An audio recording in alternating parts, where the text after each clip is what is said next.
Hello, everyone. Good morning, good afternoon, good evening, wherever in the world you're joining. Welcome to Open Source Friday. I'm Andrea Griffiths, a La Colombia dev, and I am so excited to be here. We made it, friends. It's Friday. Welcome to Cyber Hack. Welcome to SoundSphere. Thank you for being here. Super excited for our guest today. We're like a bit rushed because I've been running around. We're hosting an AMA on Reddit right now. So if you're interested in what's happening in GitHub, after this stream, please go there and check it out. But for now, stay here with us. Today, our amazing guest is Ruth Cheesley. Is Ruth embodies what the essence of an open source maintainer is. She's been an open source advocate for over 20 years, has, you can imagine, 20 years plus experience in contributing and supporting various projects. And Ruth has played a key role on the community leadership of, I'm going to completely mispronounce this, so I'm just going to share the link. But Ruth has done amazing things for our community, including creating actually the women in open source, or helping create the women in open source community along her co-founder Lorna Jane. The community leadership technical team she served on is Joomla, and she's helped build a full service digital agency. Right now, Ruth is the project lead for Mautic and supports a community who maintains and helps the world's first open source marketing automation platform absolutely thrive. When Ruth is not busy doing all those things, she's spending time with her cats, training as a triathlete, and playing the flute, of course, based on the east of England. And today, Ruth's here to tell us a little bit about Mautic, the project, a bit about his journey from corporate ownership to independence, and then this amazing initiative that they have, which is actually called Open Source Friday, where they host events to encourage folks to bring contributions to the project. So I'm super excited to have Ruth here. And Ruth has the most amazing posters right behind you. How cool are Oh, those? yeah, thanks to our amazing design contributors. It's definitely not me, I'm not a designer. Well, welcome, Ruth. Thank you so much for being here this Friday. Um, you're based out of the UK. That's right, yeah. Amazing. And right now you are the project lead for Mautic. And Yeah. I feel like the accent is thick today, my friends. So Mautic, I will get it by the end. So super excited that you are open to being here and sharing with us. I wasn't very familiar with the project, and super interesting that there is an option for something that is such a um, I guess when you think of marketing platforms and most CRMs, you think of a paid service, something that you have to go, Yeah. fork out a license or pay a consultancy to do. So it's great that there is an open source project that does this. So would you tell us in your own words, what is the project and how did it get started? Yeah, sure. So Mautic, as you mentioned, is an open source marketing automation platform. It's written in PHP based on the Symfony framework. And what it does basically is enable organizations who use Mautic to learn more about the people that they interact with and that they communicate with. And by learning more about them, being able to personalize the way that they communicate with them. That might be through email, or it could be via SMS, it could be through WhatsApp or Viber, it could be changing the content in emails or changing the content on the website based on what you know about your audience. So it's a super powerful platform. We were founded in 2014 by a man called DB Hurley, who created this open source project. He was really passionate about, like you said, the only options were very expensive proprietary tools. There was no open source tool, and so he released it under GPL version 3. He also created a SaaS company that was providing enterprise hosting basically alongside the open source project, which funded a lot of the development of the open source project. And that was acquired by Acquia in 2019. So we were incubated with Acquia since Oh, 2019, and we spun out from them just over 2 years ago as an independent open source project. So we now have our own council, governance model, and everything like that. So it's been a journey. I was involved for pretty much from the very early days because I ran a digital agency and I used Mautic for my customers. And I started working for Mautic full time just over 5 years ago.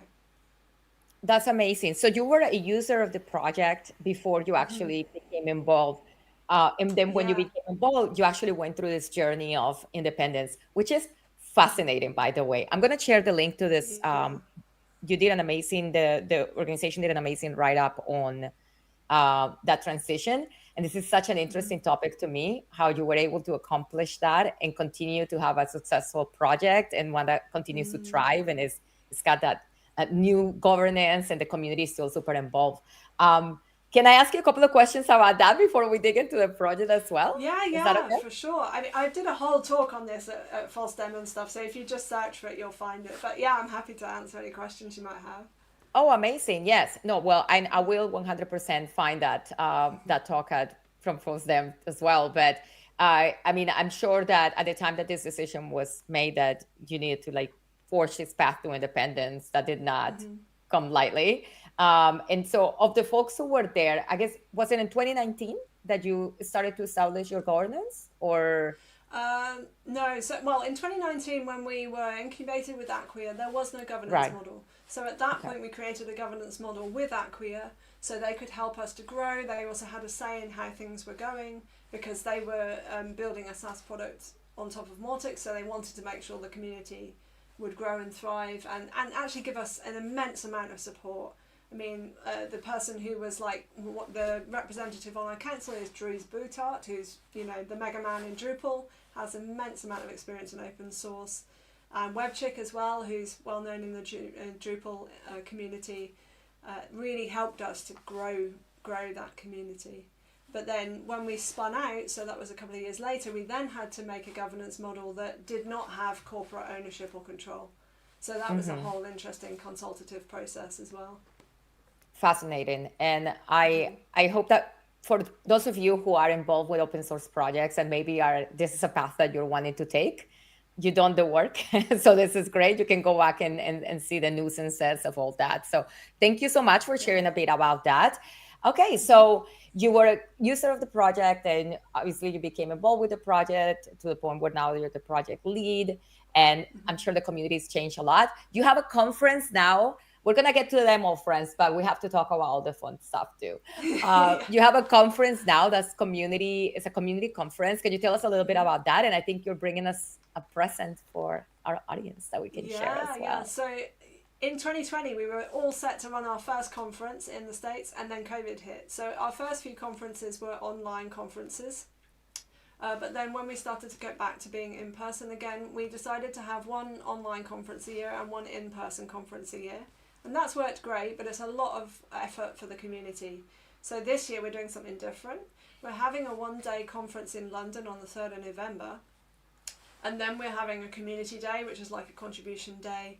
And then on Thursday and Friday, there's going to be an online conference where we're going to have some reruns of the in-person conference, but also lots of talks and sessions from people from all over the world. So there's tracks in English, there's some sessions in German, there's some sessions in Portuguese as well in the online element.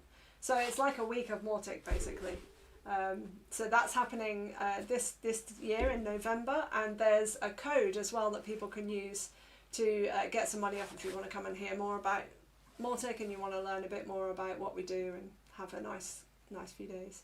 Amazing. Okay, I'm gonna share the code. I've shared the conference website on the screen, but I'm gonna share the direct link that includes the code. The code is GitHub dash open source or dash OSF.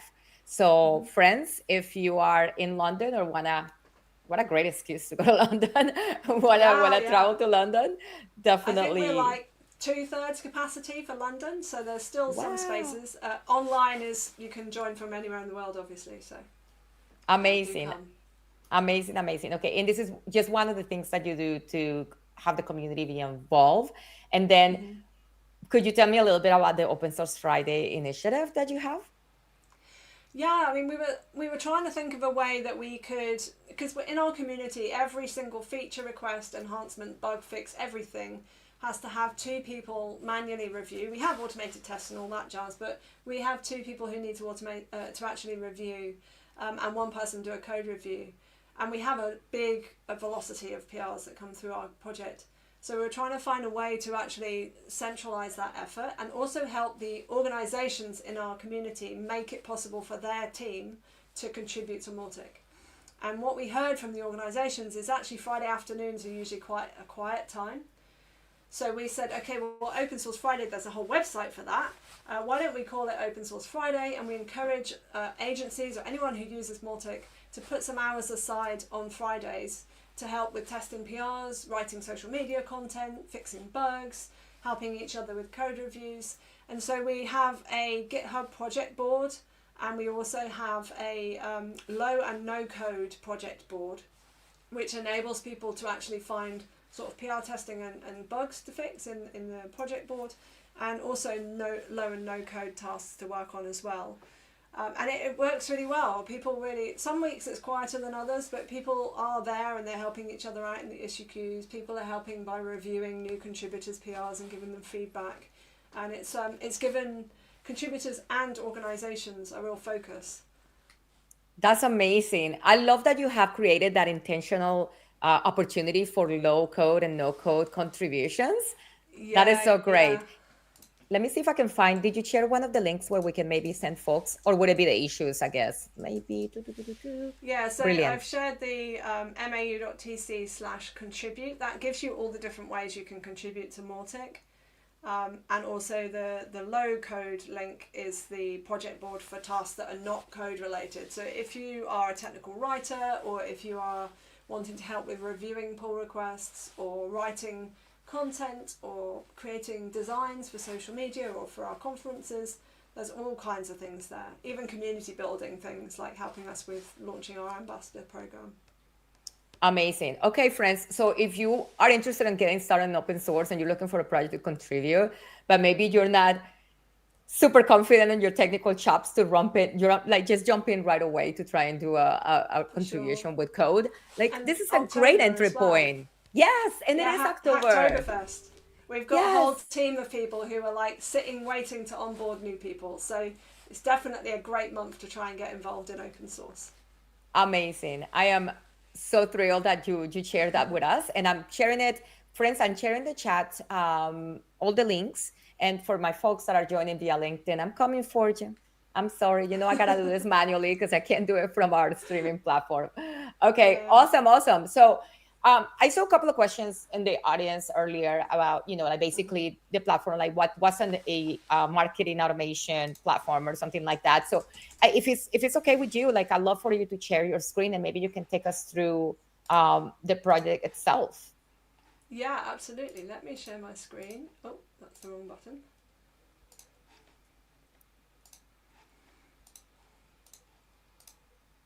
And happy Hacktoberfest, y'all. What? It is Yeah. October. I think I've been in deep denial because we have a lot going on this month.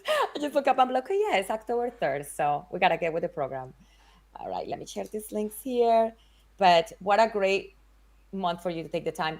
And for those of you who work at places where, Friday afternoons is slower, and hopefully, you can join us, watch the stream, and then go check out that board and see if you can actually get involved. All right. Beautiful. I'm going to go ahead and share your screen, Ruth. And Awesome. okay, now we can see it live. And what are we looking at? Fabulous. So this is a demo instance, and what we're actually looking at is Mautic 7 beta. So even our community, unless they do testing, haven't seen some of these features. So you're like getting a sneak peek. We're releasing hopefully next week Awesome. our beta version. So this is the dashboard that you would end up on if you are using Mautic.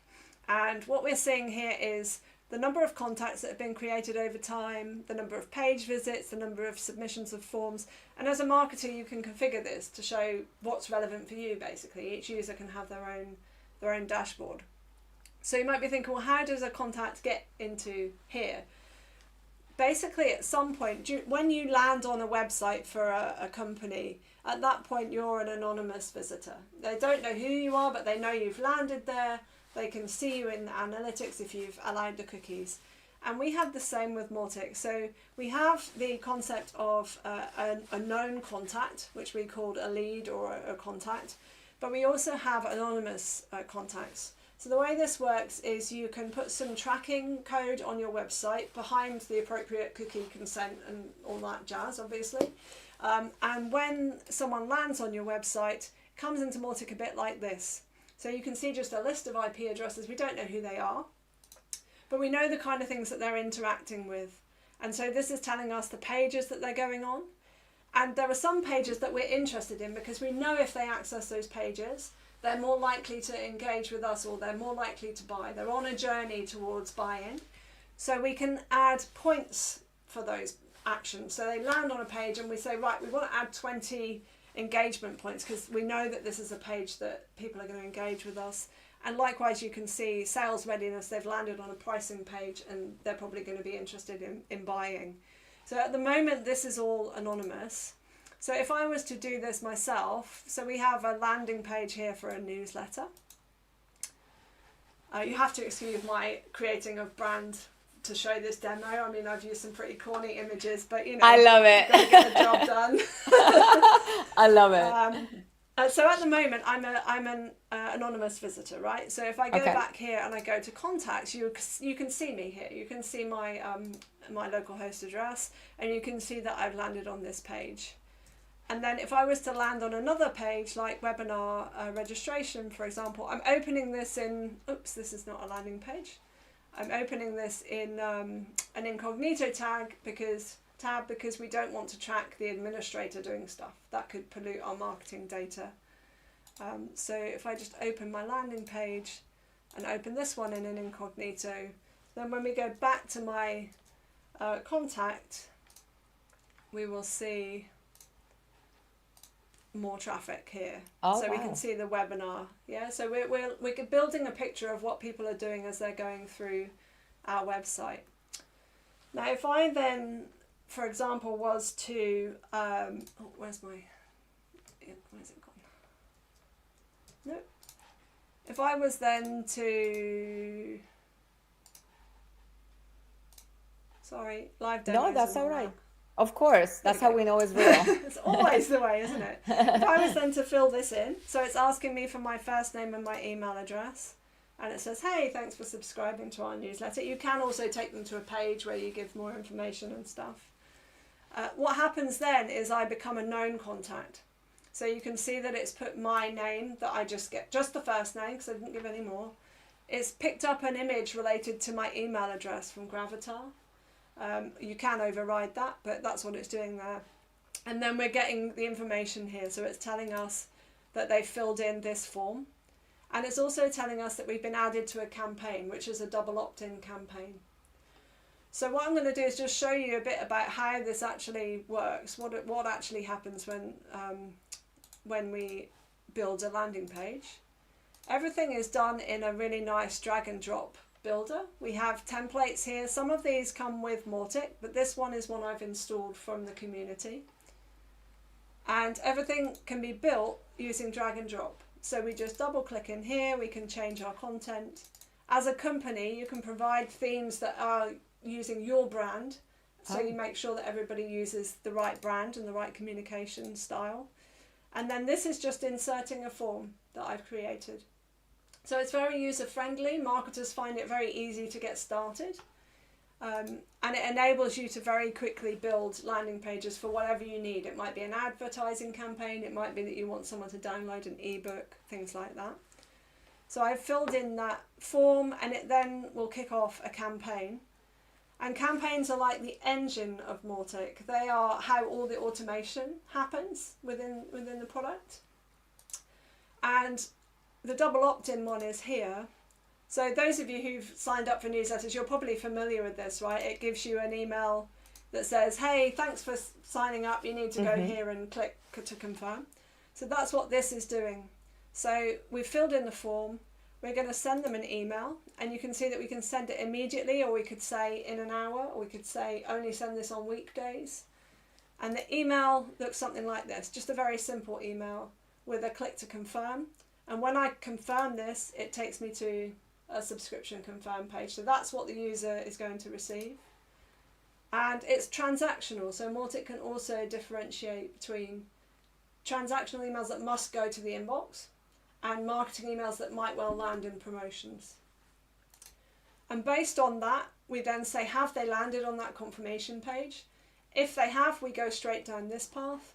And if they haven't, we wait for a couple of hours, and then we say, okay, if in 2 hours, if they haven't, we need to really send them a reminder, because they might have missed it, they might have not seen it. So this is allowing us to send a reminder 2 hours from the previous part. Like I said, we could choose to say between 9 and 5 on Monday to Friday, or just on weekends, whatever you wanted to do. And this is the same email, but just in the pre-header, there's like little eye emojis and say, did you miss this? Just to bring a bit more visual recognition. And then from this point, if they actually do then go to that page, we jump to the segment. So we don't have to repeat things, we can just jump to here. And this is a nice new feature that people won't have seen in Mautic, because it's coming in this release, where it shows you where it's jumping to. And if they don't do that within a day, we delete the contact. So, and then this one allows us to add them to a segment that's like a list that says, this is the newsletter list that everyone has done double opt-in. And then we take them out of this campaign so that they can rejoin it again if they were to remove themselves and resubscribe. So all of this is automated, and it happens without you having to do anything, basically. We have cron jobs that run in the background that actually run all of these things. So any questions so far? I'm just going to run those cron jobs so that you can see them. That's amazing. I am just shocked at how much it does. I had no idea that you could do so much, and this is incredible value. I mean, even for your own personal website, for you to have a higher visibility and better touch points for your own people. So even if you're not a business, you could be using this. Yeah, for sure. And so I'm using a local environment. We use DDev, which is an amazing open source project. If you haven't come across it before, it's amazing. This lets us have MailPit. So this is telling us the emails that are kind of going out of our system, because obviously I don't want to start spamming people. So this is showing us the emails that we will have sent. Please confirm your subscription. And then you would click here and it would show that you've confirmed, and then you would go through the next steps and you would get the next bits of information. So that makes sense to everyone so far, hopefully. That's one way we can use Mautic, and there's lots of others. Some of the other, have we got time? How are we doing for time, Andrea? We're doing great. Yeah, no, we do have time. Thank you. So if you're a business that's, for example, doing sales, sometimes you want to be able to alert your sales team when a contact gets to a certain level of engagement. So it might be that like they've been accessing your pricing page, they've been looking at your information, they've maybe started a trial with your product.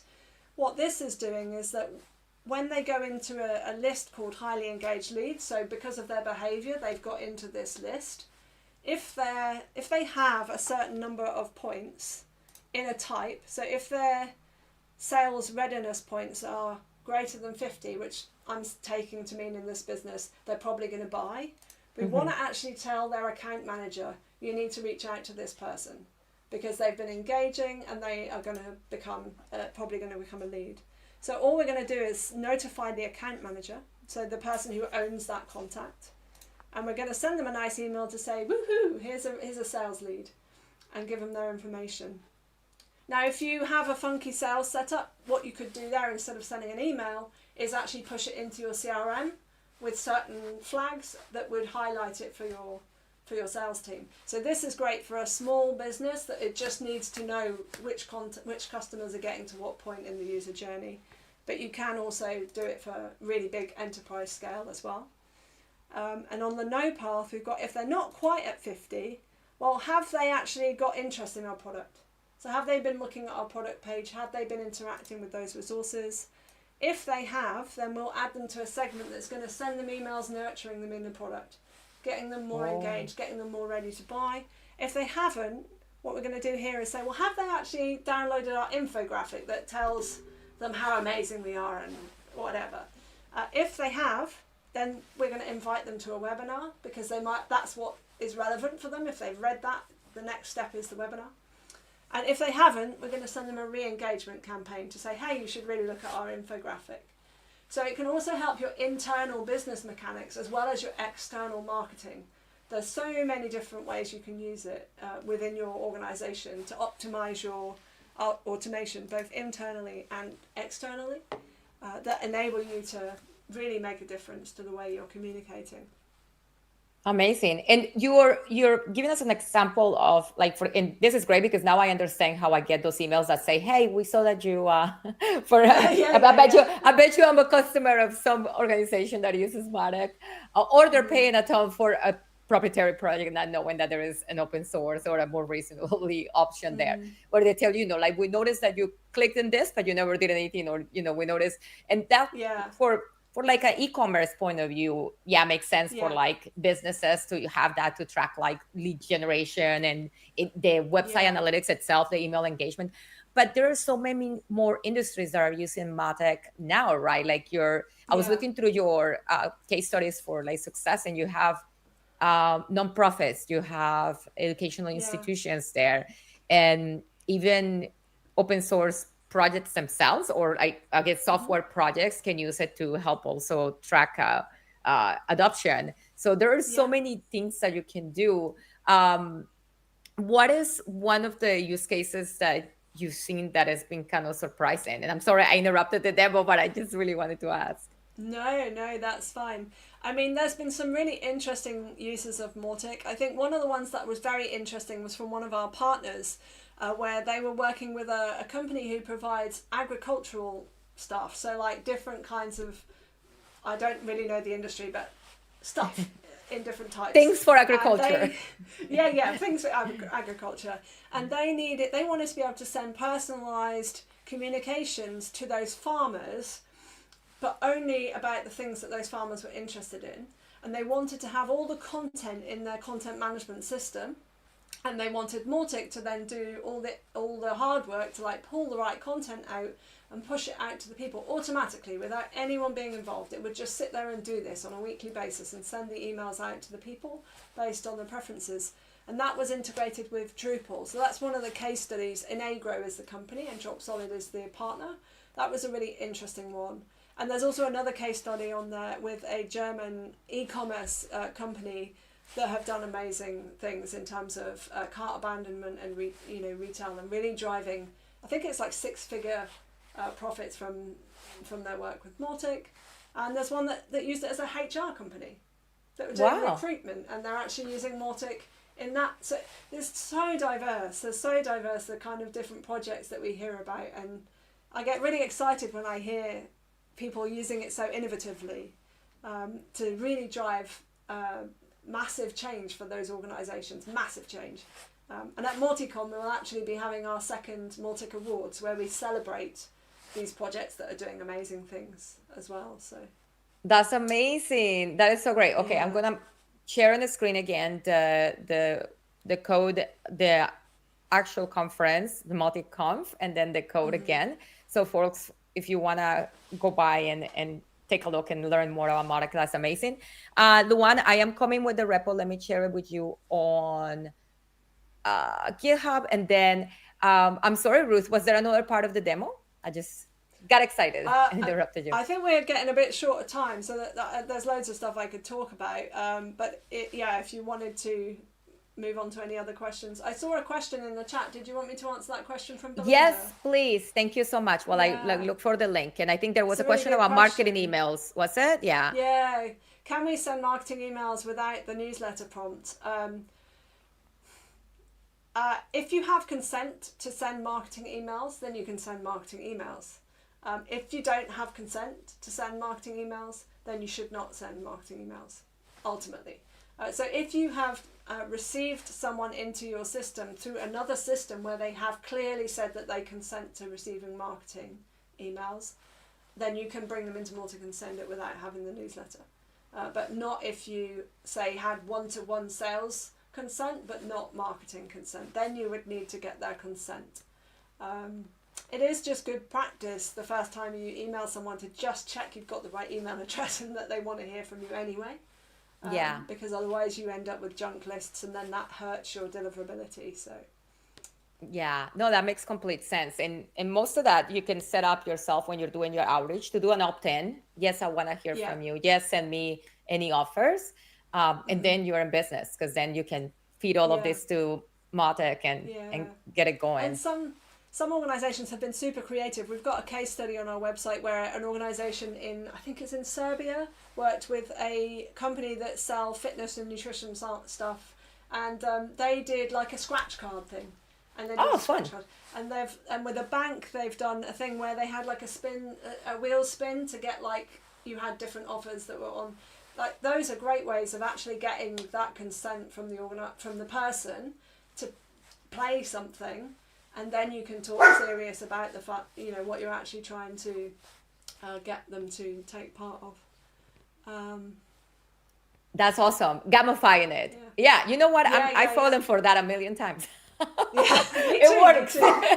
It works. And it works. competitions, and we see landing pages used a lot for competitions. They can be used. The other thing to mention is that Mautic's landing pages, emails, everything can be translated and A/B tested as well. So you can like A/B test your email and send to the one that wins. You can have them in 5 different languages, and if the if the customer's language is Brazilian Portuguese, and you have a Brazilian Portuguese version, it will send that.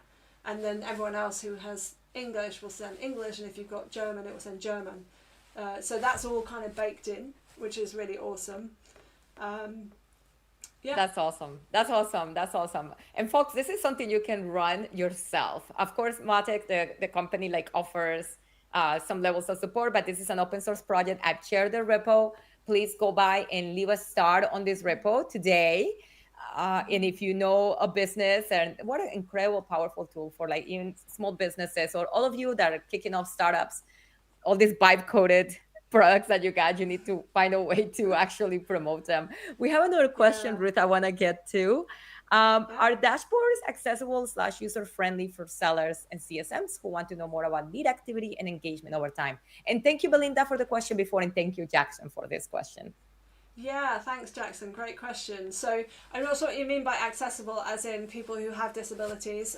If that's what you're asking, yes, we've got a whole new user interface in the last major version of Mautic, which is much better. It's not perfect, but it's much better, and we're working hard on that.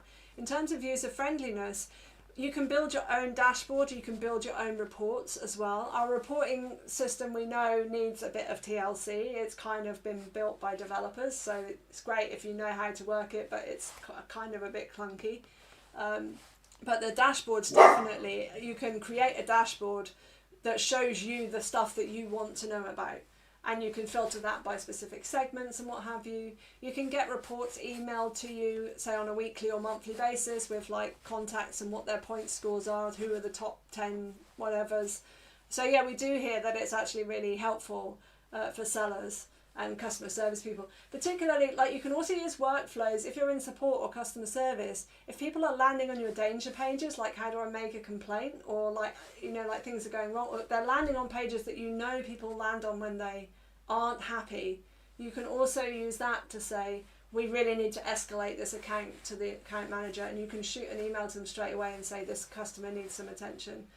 So you can also use it for that kind of thing as well. Amazing. I mean, so much flexibility in what you can use it. That's incredible. So listen, if you are a project manager or a product lead, or you work in CSM, like customer success management, and you're watching this right now, like, bring this to your company and let them know there's a product that can make your life in terms of like customer retention, and an amazing tool to have visibility of.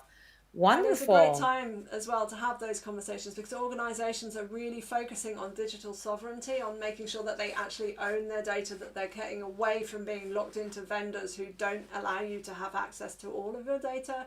So we're seeing a lot of people switching over to Mautic, and it's not, it's free as in the code's free, but you still got to host it, you still got to use it, you still got to support it. So, but when you compare that with the comparable costs for like HubSpot or big, tens of thousands of pounds are being saved, sometimes hundreds of thousands depending on the scale. As you mentioned, you can host it on your own infra. We have a managed Mautic service, which is hosted under a contract for 3 years with a provider, and they actually give 40% of all sales directly back to the open source community. Fantastic. So the managed hosting is great, but we also got partners. Like if you're in Germany and you want a German hosting provider, we have a German hosting provider in our community. So that it's really flexible. It's really flexible. Amazing. I'm going to share those links because I see that in the Mautic.org website, there is a few links for the to become a sponsor of the project, Mm-hmm. but then as well as to become a supporter as a member or a partner. What does it mean to be a Yeah. member of Mautic? Yeah, so when we created our new governance model, we wanted a way to actually encourage people to become actively involved in the project and have a say. So to become a member as an individual, a person, a human, it's $100 is our flat rate, but we use the Big Mac index. And if you go to mau.tc/big-mac, it will tell you how much that is in your country to down rate that based on your country. So if you go to the Mautic page that says membership, it will automatically say in the box how much it is for you in your country to be an individual member. And that means you get a vote in our elections. You get to vote who is going to be team leads, who's going to be on the council. You get to vote we have a community choice award. So all of the projects that are submitted for the Mautic Awards, there's one award which is only voted for by members. And yeah, you get a shiny badge. Some people like the shiny badge. But you also get Amazing. to obviously support the open source project. And from a company perspective, it starts at $1,200 a year. And our top tier at the moment is $30,000 a year. And that's the same. They get one vote in all of those things I just talked about as an organisation.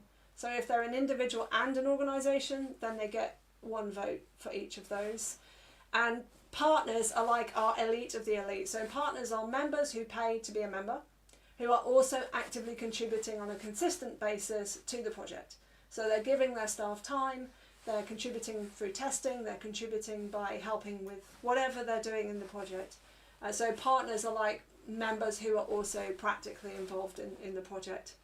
So that's our kind of 3-tier system. And you can also become an individual member through contribution. And we have an honorary member status, which is for people who've done amazing things, like our founder, and Dries Boytaert, who has supported us so much when we were with Acquia, and our first engineer, for example, they're honorary members. Amazing. I'm going to share the Open Collective here as well so that folks can, if they're watching the project, they want to give it a go and, you know, Yeah, you can just chuck contribute. money at us. That's amazing too. Of course, of uh, course. This is incredible. Ruth, thank you so much for joining us this project. you're welcome. Um, you brought, and I know we're coming short on time, but I wanna ask about, especially because you are in the UK, right? So GDPR, there's a lot of things that go into campaigning and Mm-hmm. resources when you're doing marketing. Um, and I saw a bit on the site, and now, of course, I clicked away from it. Now I can about the compliance and all the work that you put into this. And so, if you could speak a bit Yeah. about that and why it's important for developers to even care about that, because eventually you want to scale your business to be worldwide, right? So even if it's not a concern for Mm, you now, better to be yeah. prepared. Yeah, and I would say it's better to err on the side of caution and actually do things in the most conservative way possible than go, oh, it just doesn't matter, I'm never going to get caught. Because if you get caught, the fines are very large. So Yes. yeah, in terms of Mautic, so Mautic is used by everyone from small one-person business and entrepreneurs who are just starting out, right up to massive multi-million-pound organisations with franchises and whatever. So yeah, GDPR and CCPA and all of that is baked in. You do have to, you can set up all the systems to be compliant, but you as a marketer have to be doing marketing compliantly to actually comply. So we have, for example, cron jobs that clean out the data. They get rid of the data if it's no longer relevant to have that data there. We have lookup lists for the CCPA that are do not contact, and that makes sure that that happens. There's all kinds of stuff in our documentation about how you do that. So it's set up like that, but it's also the onus is on you, like we were saying earlier, to actually do the double opt-in campaign, to make sure you are cleaning your lists, and every 6 months or a year or whatever, you're contacting your contacts and saying, do you still want to hear from us? And actively, if they are not saying yes, then you remove them. And it does mean that your lists get smaller and your ego takes a bit of a dent every time you lose someone. But it also means that you're only contacting people who are happy to hear from you. So it's a two sides of the coin. Like the infrastructure is there and Mautic is compliant and it's got all the things it needs to be compliant. But you actually have to do your job properly for it Yeah, to of actually course. fully work. Of course, but Yeah. it's great to know that the tool, these things are very much baked in, and you're setting Yeah. yourself up for success, Yeah, yeah. right? Still And doing I your should work. also say, like someone just mentioned about internationalization and GDPR, like in some countries it's called something different. In some countries they do it differently. In Germany it's super, super strict. So like we have an international community. If you need to know how to do it in your country or in a particular country you have a client, people will have done it already. That's the great thing. And if they haven't, you can write a Yes. PR and say, this is how you have to do it in this country, and here's a cron job that cleans up or whatever.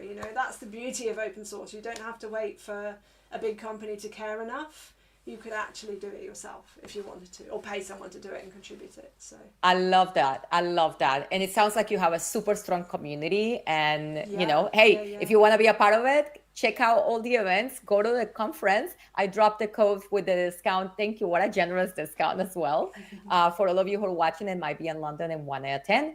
And for those of you who are nowhere near London but still want to get involved with the project, there's also a project board with a good guide for first contributions. And there is a specific project board that Ruth shared with low and no code contributions that will be impactful to the project. So amazing. I am super excited. This sounds like a really great opportunity for folks that started.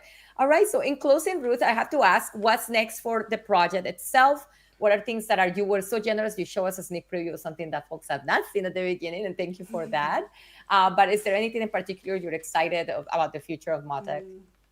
Yeah, I mean, the last two major releases, so Mautic 5 and 6, have had some massive user experience changes. The whole user interface has been overhauled. So we're kind of coming to the end of that with Mautic 7.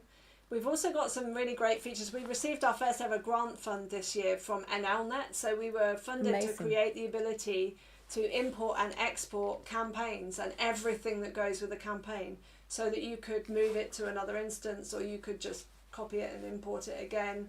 And the phase 2 of that, we're fingers crossed, we're hoping we get funded for the phase 2, which is going to be creating a campaign library. So what this is going to be is like, when you're new to Mautic, it's really hard to know how to do a double opt-in properly, how to do a birthday campaign, how to do an abandoned cart recovery. What that will allow us to do is for you to have like a bit like an extension store, like WordPress extension store, where you can actually go search for the kind of thing you need to do as a marketer. You can look at the ones that are provided by core and also the ones that are provided by community, which may be free or may be paid. And then you can click and say, okay, that's the one I want. And if it's free, great, you just install it. If it needs particular plugins, it will tell you you need this plugin and that plugin to use this, and you can install those as well. So from my perspective, that's going to be a massive, massive improvement for the user, because it's the biggest hurdle that people face with using Mautic, is that they just don't know how to do automation effectively. So we're hoping that will come in the next major release, Mautic 8, providing it all gets funded within the next 10 to 12 months. Amazing. I mean, there's a lot of fun stuff coming up in the roadmap then. And Yeah. I can't wait to hear from folks. I hope that if you've joined this stream today and you gave Mautic a go, you'll leave us a comment. You can leave us comments still on YouTube or on the LinkedIn post. And if you have any questions about the project itself, definitely visit that GitHub repo. Ruth, thank you so much. This was very interesting. I need to do this for my website. And start. I mean, we all have that one thing that we're like, I really want to start kicking off, like doing a Yeah. consultancy, doing things like that. I mean, it sounds like it could do all of this. And if the way to automate it, I don't even have to think about it. Like, I love it. Yeah, I mean, I you love can it. I just love it. start by having a segment and a newsletter sign up form and getting people to join the segment and then sending out an email once a month. Like, that's the way to start at the basic level. And then you can Yes. start to do more funky things with it. So, yeah, it's Yes. great fun. Sorry if I've just added a whole new to-do list for you, but I'm here for it because for one, it will be yeah, supporting open source, using an open source project, and then yeah, this is great. No, this is great. Thank you yeah, so much, Ruth. I appreciate your time today. yeah. For You're folks who want to welcome. connect with you, I will share your LinkedIn. I think it's the best way to connect with you. And Yeah, of for course, sure. Yeah.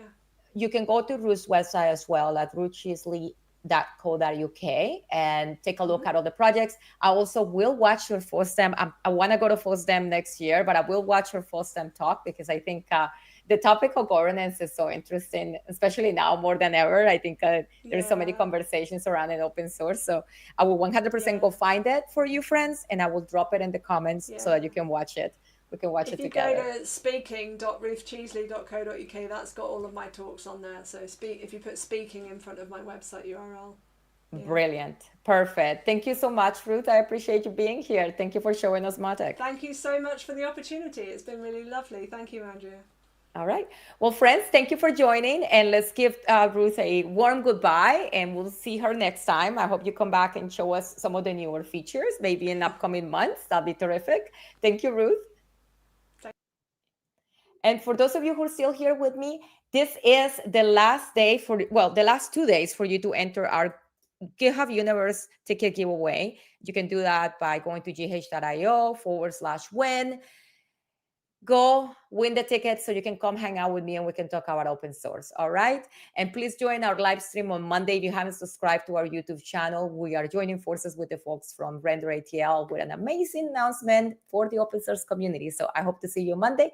Take the rest of the day off, go contribute to open source. Tell your boss I said you were off the rest of the day. This is why I'm not a manager. But I appreciate you all. Thank you for being here. Catch you next week. Next week, we're having a double feature, double Open Source Friday. We'll have the folks from Julia Lang and one more project. Its name escapes me, but you can find it on our open source repo. Thank you for being here.